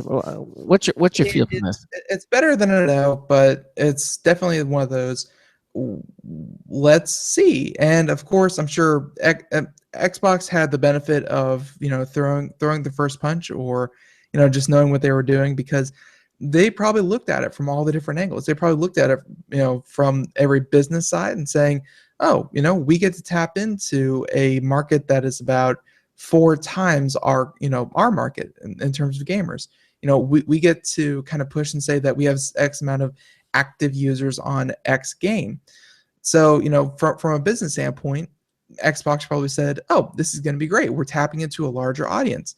And from a technology side standpoint, Microsoft knows Xbox, and I guess they said that, hey, whatever standards the PlayStation Network runs on, we can probably accommodate those. And again, they probably looked at all that before they even said, oh, we're interested. So now, all right. Well, I'll tell you what, we're at the bottom of the hour break. We'll continue on. This is the Computer America Show, a brand new news tips bulletin review from Marty Winston coming up, the Carrier Core. We'll be right back with this and more. Hi, this is Craig Crossman, host of the Computer America Show. You have important meetings to schedule. Your company's getting ready for its IPO, and you're in charge of the PTA fundraiser this month. So how do you coordinate everyone to be available at the same time? Are you still using emails, phone calls, even text messages to schedule meetings with a group of people? How's that working out for you? That's so great, huh? It's a fact that every day, millions of people suffer from scheduling headaches. Well, with Doodle, scheduling meetings with a group of people is quick and easy. With Doodle, you can easily propose available times to each member. Each one checks off the times that they're available, and then you simply pick the time that works best for the group, all in an easy-to-read display that integrates with your existing calendar. Nothing could be more simple. Give Doodle a try for free, and like millions of Doodle users, you'll truly see how easy it is to find the perfect date and time for all your meetings. That's www.doodle.com. Looking for a best friend? Brother Wolf Animal Rescue has your best friend waiting just for you. The mission of Brother Wolf Animal Rescue is to help build a sustainable, no-kill community where no dogs or cats are ever killed for population control, where true euthanasia is reserved only for animals who are irremediably suffering, or for animals who are truly a threat to society and with no hope of rehabilitation. Brother Wolf's staff and volunteers go door to door, neighborhood by neighborhood, to educate citizens about local resources available for at-risk pets and to help their families connect with those resources. Brother Wolf's community-based approach to no-kill helps keep family pets healthy, happy, and in their homes and out of the local shelter system in the first place. For more information or to make a tax-deductible donation to this wonderful 501c3 organization, visit their website at www.bwar.org. Help to realize Brother Wolf's vision when no animal is euthanized for lack of a home. Who's a good boy?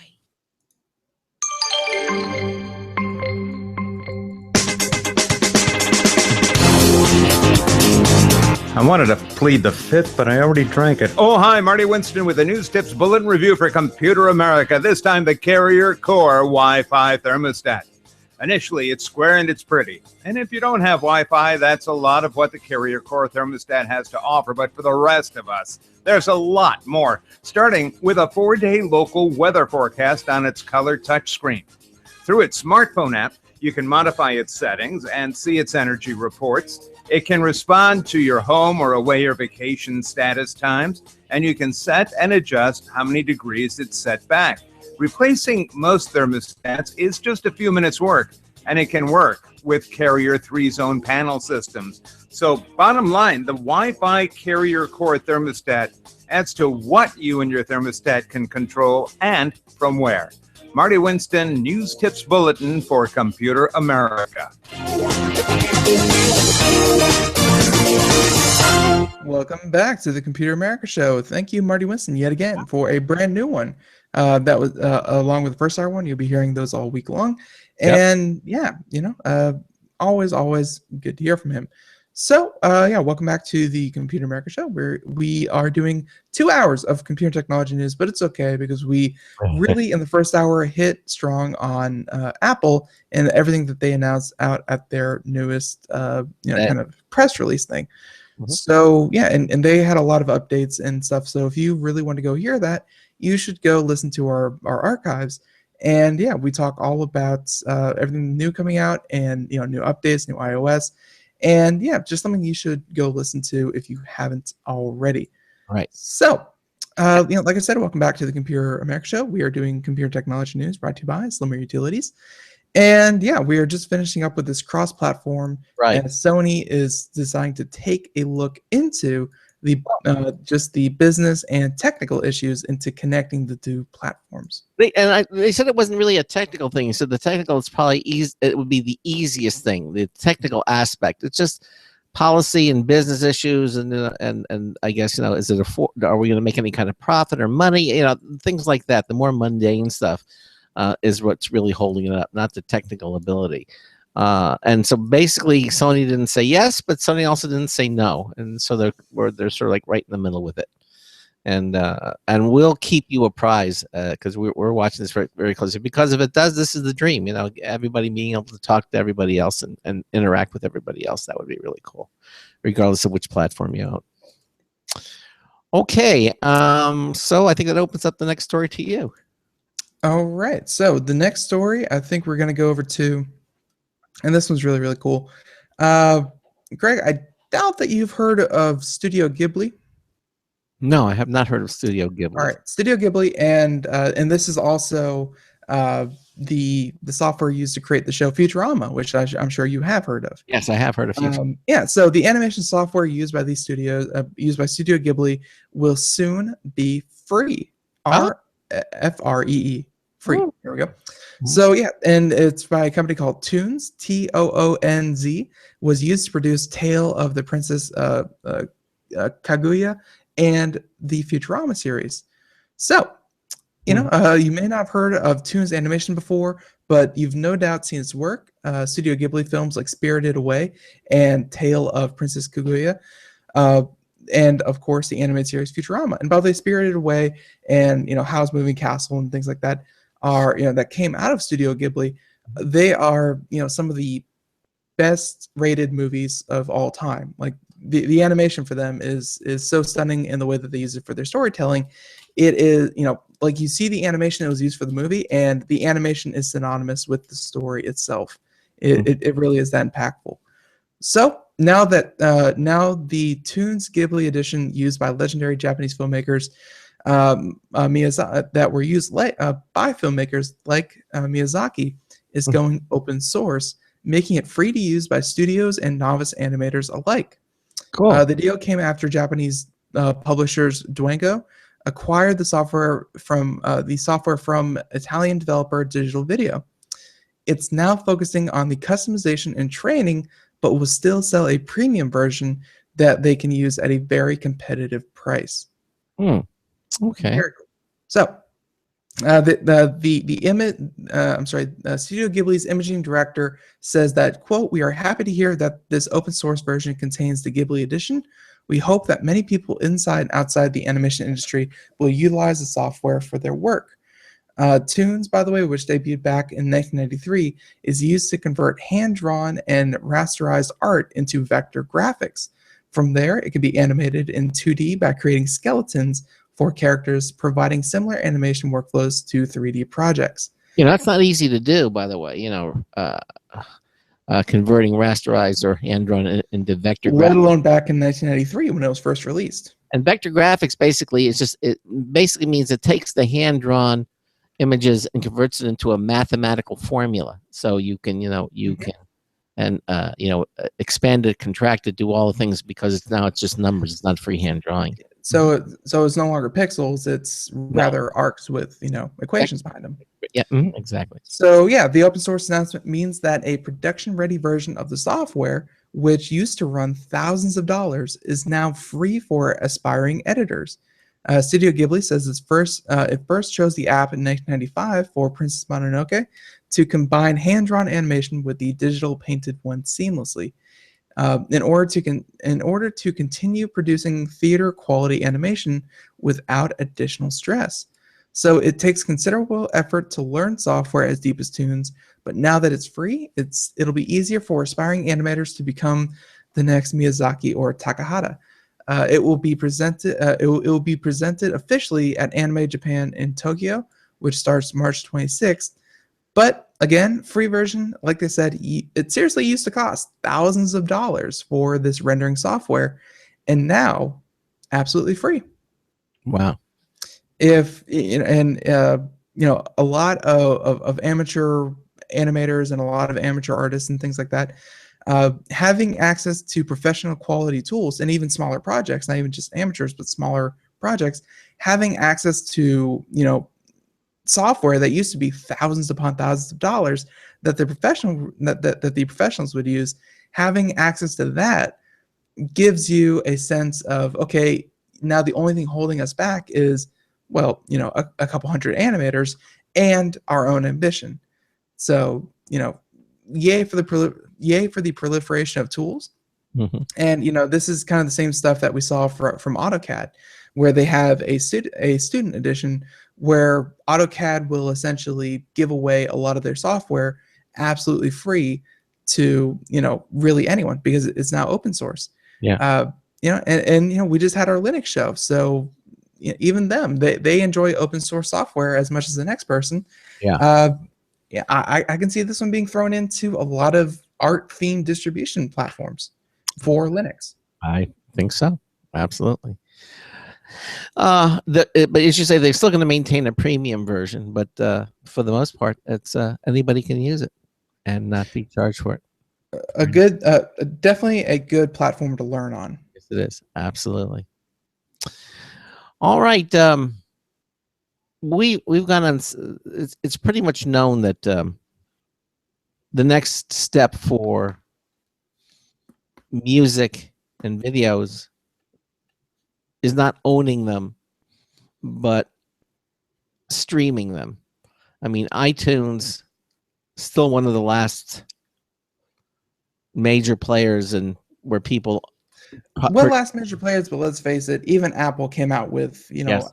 Apple Radio or whatever it was. That's right. Yeah, we're seeing the fact that streaming video and music is really becoming the next step. People don't necessarily want to own a song; they just want to be able to listen to it when they want to listen to it, and certainly can do so with streaming, and without requiring the copious amounts of storage that is required to hold these things. Although storage is becoming so cheap these days, it almost really doesn't make any difference anyhow. But streaming is the future. I think most pundits will agree to that. And of course, when it comes to video and networks, I know ABC and CBS and NBC, the big are offering video streaming now, or services. CNN offering it. Well, now Turner Broadcasting is finally tossing its hat into the fray, because Turner Broadcasting is planning to start its own standalone streaming service by the end of this year. So basically, the media company behind CNN, TNT, and Cartoon Network looks to lure cord cutters. Boy, are we seeing a pattern here or what? Again, Jared Newman wrote this. So Turner Broadcasting plans to branch off from the cable bundle this year with new direct-to-consumer streaming services. Now, it's still kind of early in the game, so the details aren't clear yet, but Turner has a few possibilities in mind. Turner could launch a streaming offshoot for one of its existing TV networks, or create a brand extension aimed at superfans. Turner, which is owned by Time Warner, includes CNN, HLN, TNT, TBS, TCM, the Cartoon Network, Adult Swim, Boomerang, and True TV in its network roster. Okay. So Turner also plans to join more streaming bundles, which tend to offer fewer channels than a traditional pay TV package, but at lower monthly prices with no outrageous equipment rental fees. Several Turner networks are already available through Sling TV, which starts at $28 a month, and through PlayStation Vue, which now starts at $30 per month in most markets. AT&T is also planning its own DirecTV branded streaming bundle for later this year. Boy, it's just getting more and more, I don't want to say crowded, because it's all unique. Well, let's face it, the TV market as we know it is crowded. It doesn't seem that crowded, quote unquote, because you kind of purchase a cable package. Mm-hmm. But this is what happens when you don't have a cable package and you kind of just pay for what you want or the services that only interest you. Mm-hmm. Is that instead of paying for all of these services, now you're just getting to choose the top 2, 3, or 4 services out of a sea of let's say 150 that you have access with a cable package. But if you're not careful, you might wind up spending more money with your cherry picking than you would from just subscribing to a monthly network fee. I think people that are really interested in cord cutting know the cost of this. I don't think any cord cutter is going to say, "Oh man, look at all these great options. I want to sign up for all of them. I'm saving so much money. Eek, look at my bill. What the heck?" I think they all know how much, it doesn't take much to know how much you're spending. The point is, if you have a voracious appetite, or not even a voracious appetite, but just a wide span of interest in different things, and you want to have access to all those different things which you're interested in, you got to be careful. You may wind up paying more to satisfy those interests. I just think that not a lot of these services are going to warrant any kind of special favoritism. I'm not going to sign up for a TBS kind of streaming service because I really like that one show, so I'm willing to pay $20 to watch that one show. And then I'm not going to turn around and say, okay, well now NBC has a great new streaming service, so I'm going to sign up for that because I really like that one show. They're going to have to offer a lot to compete and actually be better than another service completely. That's why Netflix is so highly regarded, is because Netflix has so much content from such a wide range. They can't just rely on one-hit wonders to really float their entire service. And speaking of Netflix, by the way, I've been watching Daredevil, and the second season, and it's everything it's cracked up to be. I'm on the 6th episode out of 13. I was doing a little binge watching over the weekend. Boy, it's wonderful. You can get through it so quickly. But of course, then once you get through it, then it's over. You go, oh, gee, I wish there was more. It's only 13 episodes. But we are going to have spinoffs. Getting back to the story, again, from Tech Hive. And it's about the Turner Broadcasting Network plans its own streaming service. Now, he says, although cable and satellite operators have long been suspected of using contractual clauses to discourage new streaming services from TV networks, Turner claims that its contract contains no such limitations. All right. Recently, Turner's total subscriptions have fallen by 1.5%. Turner believes it can grow revenues, however, due to rate increases and minimum carriage. So people who still have cable will pay more than this. On the bright side, for those cable subscribers, Turner plans to lighten the ad load on some of its traditional channels, reversing a trend where TV networks have sped up programming to cram in more ads. I got to tell you something. Because of the Tuesday candidates, the primaries, the elections coverage. Yeah, there's an election happening. Yeah. Well, on Tuesday, two of my favorite shows were on Tuesday.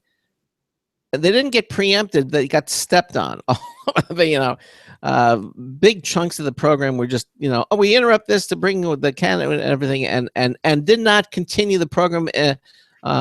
They rejoined it already, the show already in progress. So you missed like 20, 30-minute chunks out of the shows. So I decided, okay. In their defense, election season is very important. I'm not saying no. I'm just saying that all I'm saying is that they cut. It sounded like a complaint. No, they just cut into the programs that I was watching. That sounds like a complaint. That's like saying, I'm not complaining, but the waitress stepped on my foot, so I'm not complaining, though. I'm just pointing out. I'm just pointing it out. However, they could have had re-aired the show or joined the show, and it's show that its entirety. But no, they didn't break during the commercials either. They only broke during the show, the actual program. So result was two of my favorite shows I didn't get to see. But I felt comfortable knowing I could go to CBS.com or ABC.com. The next day and watch the episodes, which I did. But I have to tell you, it was not a pleasant experience because they are adding more and more ads into the streaming services. I watched one of the shows. It had grown to like 6 ads every 12 minutes. They threw in 6 ads, which you cannot skip, by the way, or you can't fast forward. You can't do it. You have to watch the ads. And one of them, I evidently hit some sort of glitch or something because I watched the 6 ads, and instead of getting back to the show, it played 6 more ads, and I waited again, and it played 6 more ads. It was an infinite loop. It was an ad loop. I couldn't get out of it to start the show, so I had to shut down my browser, start it up. And what service was this? It was CBS.com. Yeah. Yeah. So, it was frustrating to say the least. There was no way to watch it, watch the show in its entirety. So finally, I put up with it. I just said that I shut down the browser and I got to see both shows. But the amount of effort, it was like about 2 hours worth. Night and day compared to a dedicated streaming service. Yeah, it was not a pleasant experience. Now I'm hoping with a dedicated streaming service, although I have to say that you could not access ABC.com nor CBS.com unless you had a provider. In other words, first of all, it says who's your provider? Is it UVerse? Is it DirecTV? If you don't have those, you can't watch them. You can't watch those shows. It will not show them to you. So you have to have a provider. So in this case, I had AT&T UVerse. And it's very effective. It works. Because I originally had, the last time I used it, I had DirecTV, and now I'm using UVerse. And so DirecTV, it was not longer registered, it was suspended, and I couldn't watch it. And then it dawned on me, I had to change my provider to UVerse. And then it worked. So these are still not free programs. You still have to subscribe to the service, to a cable provider service or a satellite service in order to watch them. Okay. And I still had to watch those 15 or 20 commercials to watch the show. Yeah, and by the article brings up a good point that I don't know if a lot of people of you know, but this is something that TV companies are doing nowadays, and that's they are running television shows at 1.1 the normal speed, so 10% faster than normal, and just so that they can squeeze in 4 commercial breaks instead of 3 commercial breaks. There were a lot of commercial breaks. I'm sorry, there were a lot. Even disregarding the commercial loop that I got into, where I was watching 6, 12, 18 ads and it wouldn't progress. I gave up at the third time, which was maddening enough.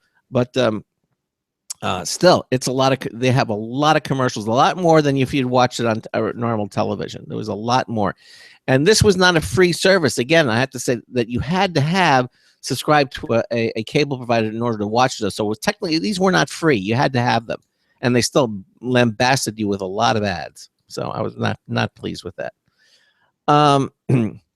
So anyway, this goes on to finish this up. He says, another day, another sign that the bloated cable bundle is losing its gravitational hold on the TV business. He says, but in this case, the implications are bigger than usual. Turner is just an operator of standard cable networks, not premium channels like HBO and Showtime, and not major broadcast channels like CBS, all of which have started to embrace standalone streaming faster than standard cable networks have. TBS's plans show how quickly things are now changing. So they are changing. They really are. I just hope they handle the changes properly. And the most part, it seems like they are until I found that CBS thing. That was just awful. It was an awful experience. They're putting too many commercial ads in the same amount of time that you would watch it on the standard network. So something's not right. They have to find a better way of doing this. But again, the bottom line is everything is pointing to streaming. Streaming is going to be the way of the future, whether it be music or videos or even TV stations. We are going to see more and more of that appear. Yeah. This is this weird transition period where people are immensely enjoying streaming services and things like that, where there are less and less ads. But traditional television, it's shrinking. It's not growing anymore. It's actually shrinking quarter over quarter, year over year. And they see the writing on the wall. They have to change. They have to do something to really earn people's eyeballs back. And yeah, it looks like they're trying to bridge the gap a little bit. But everything that they do, everything that these bigger companies have to do, they have to do it in mind with the thought of a profit margin at the end of the quarter in mind, because they are big old companies. They have a lot of investors to answer to. So, they can't do something where it's like, hey, let's see if this works. Let's see if people go for it. And it's like, yeah, we might lose some money, but maybe this will get us new viewers and whatnot. If at the end of the day, it doesn't make money, it doesn't prove to be a profitable venture, then, let's face it, the investors ask for heads to roll. It's not, not where you want to be if you're a rather big company. Yes, no, makes sense. I think we have time for you to do one more story. One more story. Let's see. How about we do, all right, let's do this one. Google Glasses, as you may know them. They were big at one point, and then Charles Tindall got them, and then they fell out of style. So, not saying there's a one-to-one comparison there, but that happened. So this is from CNET, and this is from Chris Matichek. Go with that. So of course, is that a new pair of Google Glasses on eBay? So of course, and this is from the author saying that I'd almost forgotten about Google Glass. I walk freely along the streets, not wondering whether some weird-looking individual making an ugly spectacle of himself is going to invade my space in a self-righteous way. So I suppose, though, that this would just appear to be in context. Instead, here's a pawnbroker on eBay selling something he claims is a very gently used black Google Glass. So it bears something of a resemblance to Google Glass Enterprise Edition, reported by Wall Street Journal as being quietly distributed to workers in industries such as healthcare. And yeah, however, if it is an Enterprise Edition, it may handle heat more coolly, enjoy an Intel Atom processor, and have better than 30-minute battery life than the original. And this one looks like it has a hinge for easy folding in case someone looks like they might want to punch you. So, and of course, there is a photo of it here for anyone who is watching the video portion. and it comes with a case, as I said, very gently used. And yeah, it looks like an enterprise edition of Google Glass. And of course, let's see, do they have the link to it? But yeah, yeah, here it is. Oh, and as of the writing, which happened earlier this morning, I believe, the 20th, so actually yesterday. But as of the writing, he said the highest offer was for about $5,250. Wow. Right now on eBay, it's going for about $9,100. Wow. Right. So, perhaps a Google employee was merely down on his luck, having invested all of his money in hoverboard companies, or maybe he'd spent too much on very expensive San Francisco gourmet food and bicycles and needed an infusion of cash. So, yeah, and this is quite possibly an enterprise edition of Google Glass. So essentially the new version of Google Glass that was not available to general consumers. What a weird place to find it. Yeah, right, exactly. But it could just be tech companies looking for weird ways to make the headlines, because this is oddly reminiscent of when Apple used to 90 quote seconds. unquote leave iPhones at bars and people would find new versions of iPhones. Exactly. All right. Well, that about wraps up the show. Again, now tomorrow we're going to have a company called Uncaged Studios here with us. It's a Gamer Tuesday. We're going to have Mr. Sharif Gaines, who is the CEO of Uncaged Studios. We're going to be talking about the game called The Sentinent. The Sentinent. 60 seconds. Which looks like a really interesting game. And I guess he will hear more about it. It's a space simulation game, exploration game. So you can build out your own ship, explore the vastness of space, and research new technologies. Cool. Excuse me. And then in the second hour, we'll continue on with computer and technology news brought to you by Slimware Utilities, the official optimization software of Computer America. Again, thanks to all of you for being with us here on this beautiful Monday. And Ben and I will see you tomorrow afternoon, same time, same place. So until tomorrow afternoon, this is Craig Crossman, hoping that your hard disk never becomes floppy. We'll see you tomorrow. Have a good one, everyone. Bye-bye. 10 seconds. Woohoo!